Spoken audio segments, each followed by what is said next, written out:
Coming up next. Kita tidak mungkin nyaingin Singapura di Batam. Ini pikiran saya ya. Kalau di Batam terlalu dekat, apa keunggulan komparatifnya?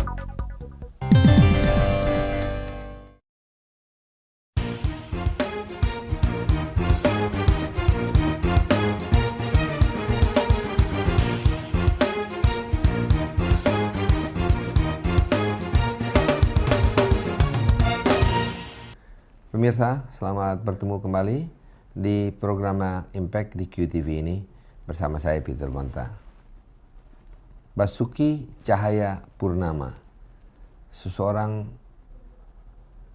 muda, seorang yang pernah menduduki satu jabatan sebagai bupati di Belitung Timur kalau tidak salah. Seorang keturunan, tapi seorang yang mempunyai niat untuk memperbaiki daerahnya. Pada hari ini kita akan bertemu dengan mantan Bupati Belitung Timur, yaitu Cahayapurnama, Basuki Cahayapurnama, dan panggilannya sehari-hari kalau tidak salah adalah Ahok. Bung Ahok, Basuki atau Ahok? Saya kadang-kadang pun lupa dipanggil Basuki apa Ahok memperkenalkan dirinya. Tapi lebih sering Ahok panggilannya. Ahok. Anda boleh sedikit menceritakan Anda umur berapa sih, Bung Ahok ini? Anda keturunan, dan Anda mengatakan saya keturunan, tapi saya adalah orang dari Belitung dan saya ingin memperbaiki Belitung. Anda bisa sedikit memberikan mungkin latar belakang kenapa Anda ingin memperbaiki Belitung itu? Kan orang Tionghoa atau keturunan itu lebih baik dagang, lebih pintar dagang. Ya. Ada keinginan apa sebetulnya? Saya ingin juga mengetahui background Anda atau latar belakang Anda. Silakan. Ya, saya tahun ini sebentar lagi mau berumur 42 tahun. Nah, mengenai latar belakang, saya kira memang dipengaruhi dari seorang ayah ya.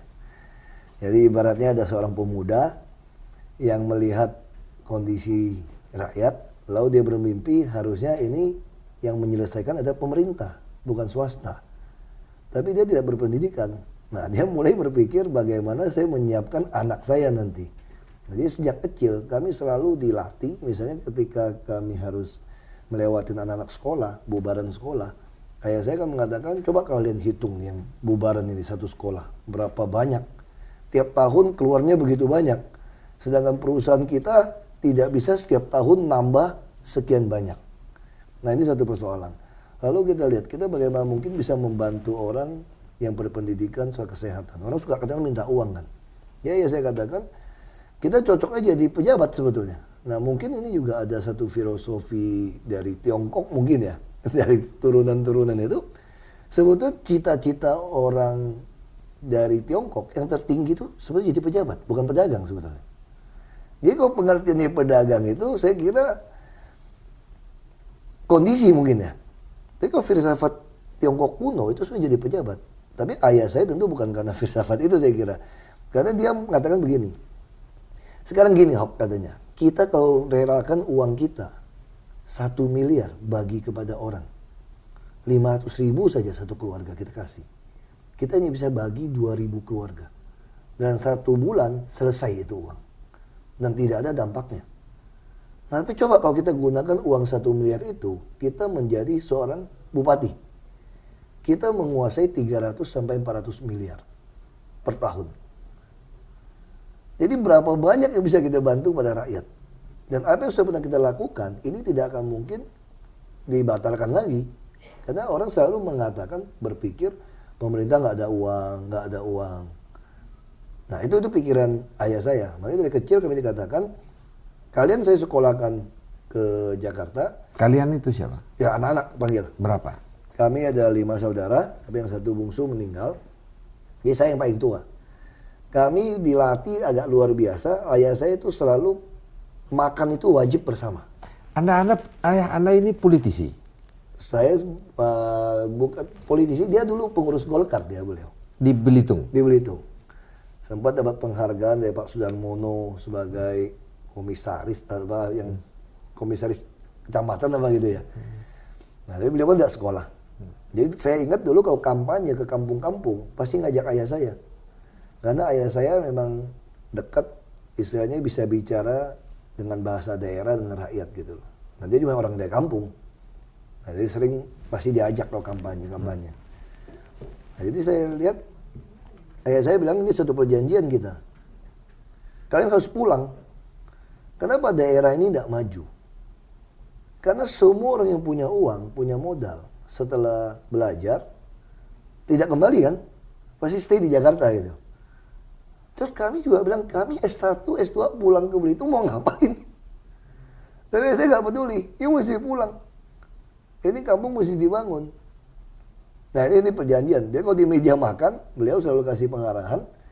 Di meja makan harus bareng supaya bisa bicara. Satu persatu diatur. Misalnya saya ini harusnya jadi dokter sebetulnya. Saya sempat kuliah di UKI 1 minggu. Karena ayah saya bercita-cita saya harus jadi dokter. Di daerah saya itu nggak ada dokter yang mau dinas. Setelah PT Timah tutup, orang bisa mati karena nggak punya dokter. Terus ayah saya bilang, kita ada 2 jalan untuk ke kota, jalanan jelek. Orang udah mati di jalan katanya. Kalau kamu dokter, minimal kamu bisa bantu. Sekarang kalau tidak ada dokter yang mau ke kampung kita, kamu sekolah dokter. Jadi saya dipaksa kuliah di UKI seminggu. Tapi saya diam-diam juga tes di Trisakti.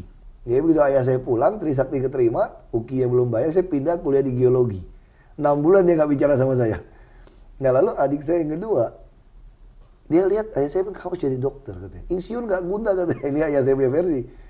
Insinyur makin tua makin tidak laku. Tapi kalau dokter, di kampung pun dipanggil Pak Dokter. Itu suatu penghormatan yang luar biasa. Akhirnya adik saya yang kedua, oke Pak, kalau abang tidak mau dokter, saya yang dokter katanya. Lalu yang ketiga, ya saya bilang, Anda butuh pengacara. Karena banyak sekali orang ditindas, nggak sanggup bayar pengacara. Jadi Anda harus yang ketiga, Anda harus jadi lawyer. Ditargetkan, ambil di UI. Wah, kita pikir mana mungkin masuk UI. Tapi betul-betul adik saya itu perempuan nih, dia lakukan itu.